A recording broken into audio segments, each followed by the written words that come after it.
All right, Bears Nation, it is that time of year again, the most unpredictable, rumor-filled stretch of the season, trade deadline day. And when it comes to the Chicago Bears, you know the tension is sky high.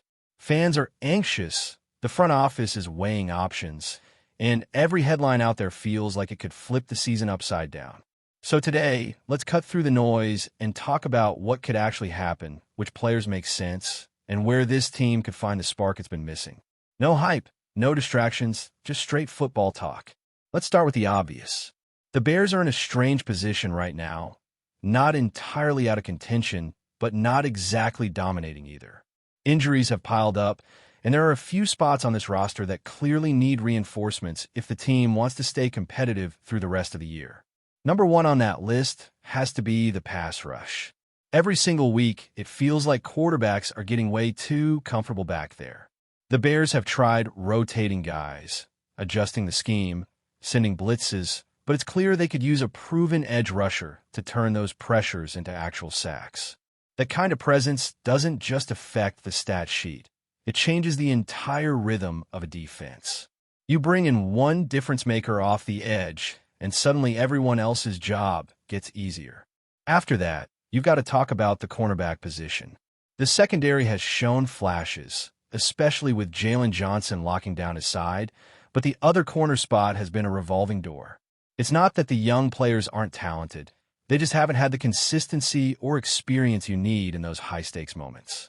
You look around the league, and you realize how valuable that second outside corner can be. When your defense is forced into nickel and dime sets against these high-powered offenses, one weak link gets exposed quickly.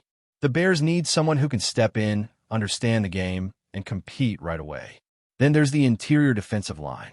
The big guys up front have done their part against the run, but the pass rush from the middle has been inconsistent. A strong defensive tackle who can collapse the pocket makes life easier for everyone behind him. Think about how much that would help Montez Sweat and the rest of the unit if opposing quarterbacks couldn't step up so comfortably. A disruptive presence in the middle changes everything. Third downs, red zone defense, even the time of possession battle. That kind of upgrade would make a huge difference down the stretch. Now, left tackle, that's a tricky one. Every fan knows that protecting your quarterback's blind side is one of the most critical parts of building a stable offense. But here's the thing. Finding a starting caliber left tackle in the middle of the season, that's like searching for a unicorn. Teams don't give those guys away, especially if they're even halfway decent. You might see a name or two floating around, but it's hard to find someone who can step in mid-season and instantly master the system. Still, if the Bears could pull off something creative there, it would be a game changer. So, let's start exploring some of those rumored names floating around the league. Trey Hendrickson, that's a big one. Every time a conversation about available edge rushers comes up, his name is in there. The Bengals have been hesitant, but the speculation hasn't stopped. The real question is what Cincinnati actually wants in return. A first-round pick?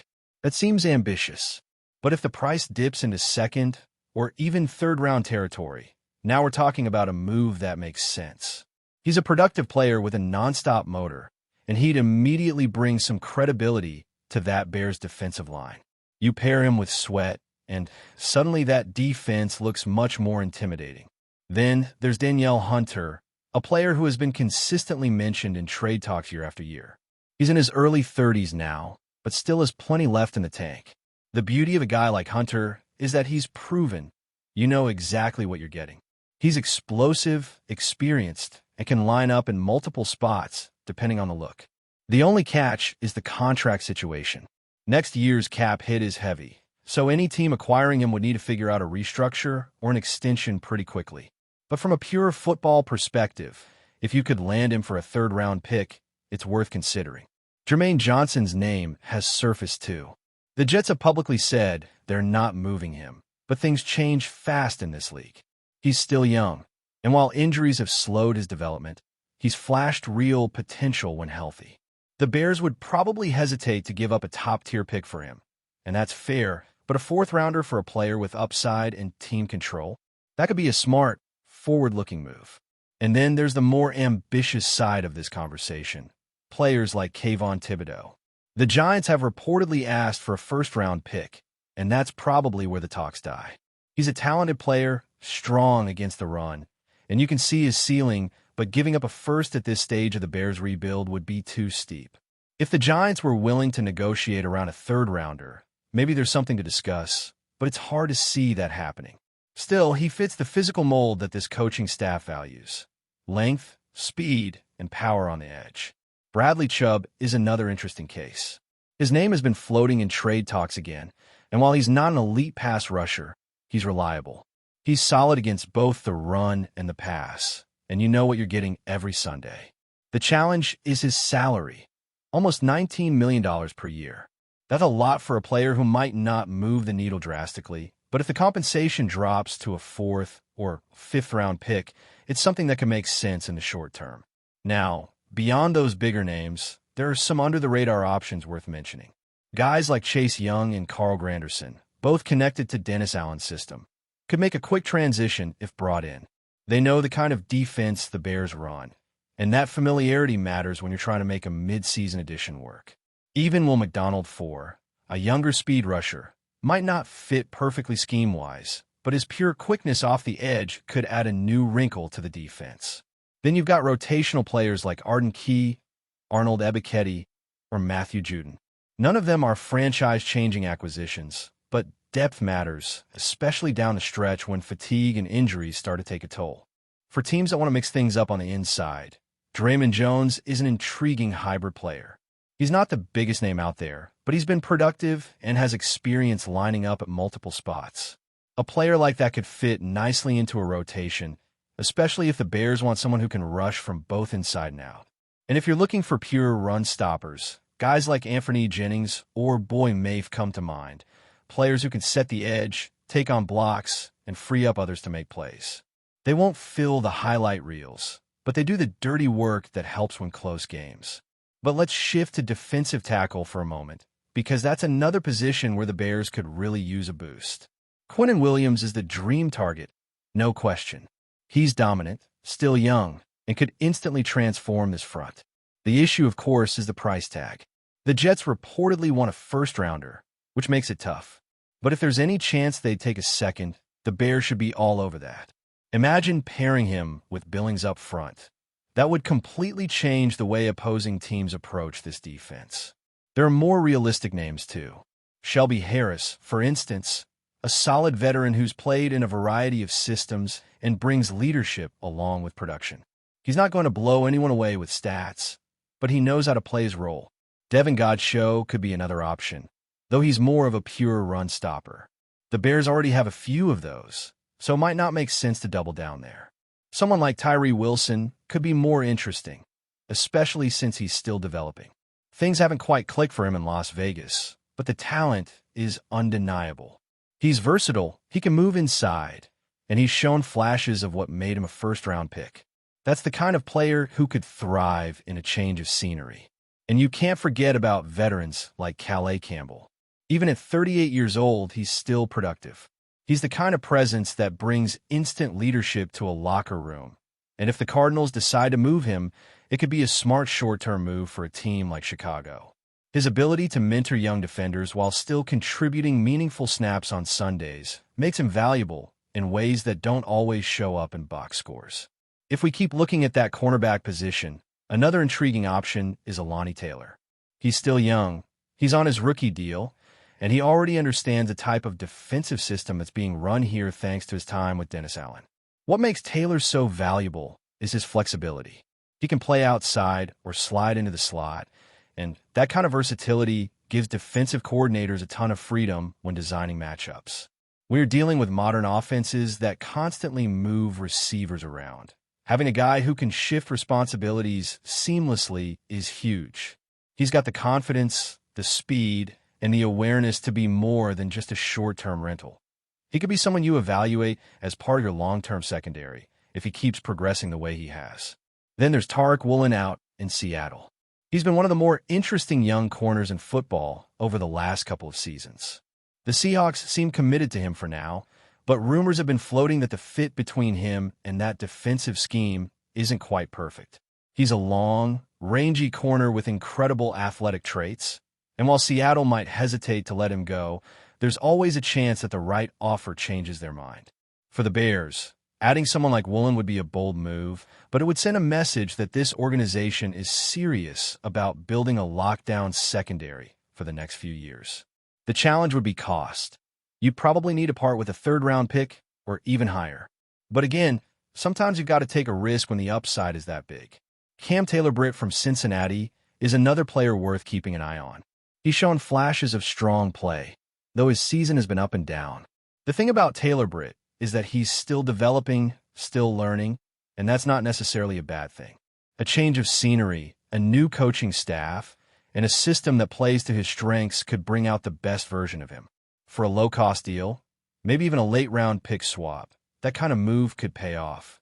He's tough, he's physical, and he competes every snap, which is exactly what this Bears defense needs more of right now.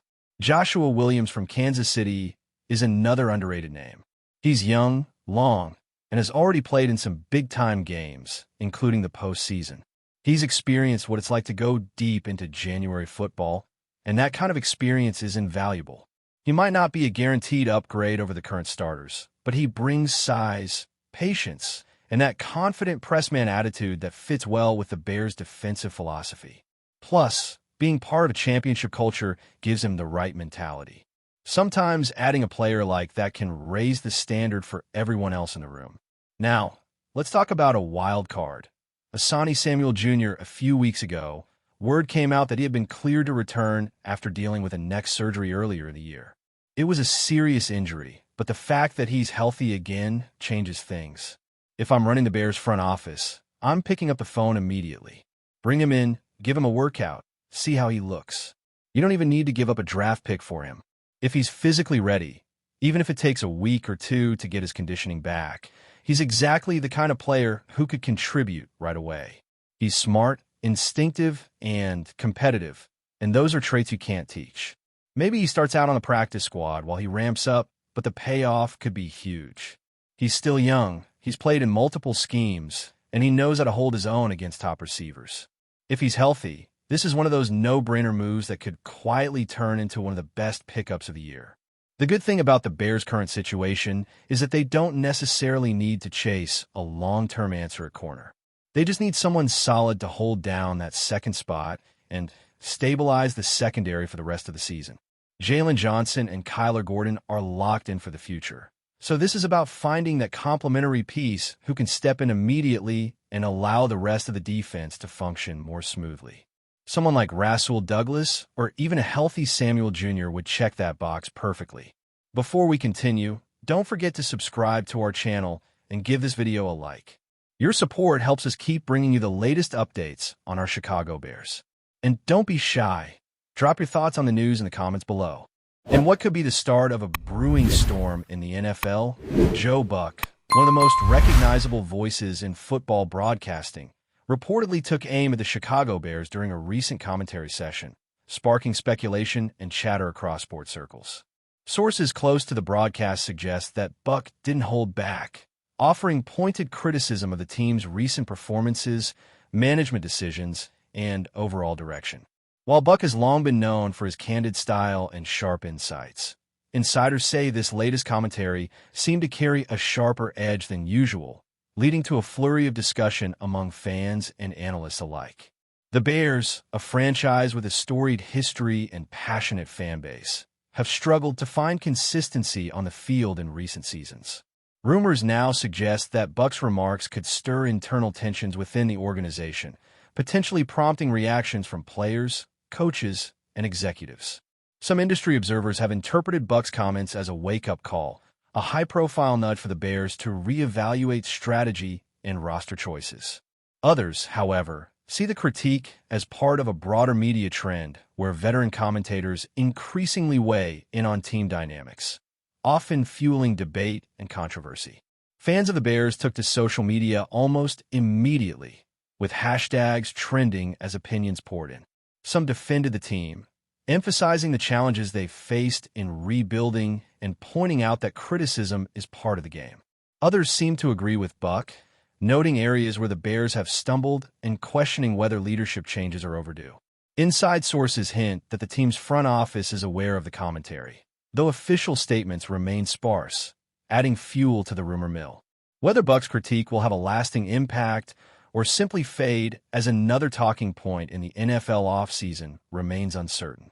What is clear, however, is that the Bears now find themselves at the center of a buzzing conversation, with fans, analysts, and commentators alike watching closely to see how the organization responds.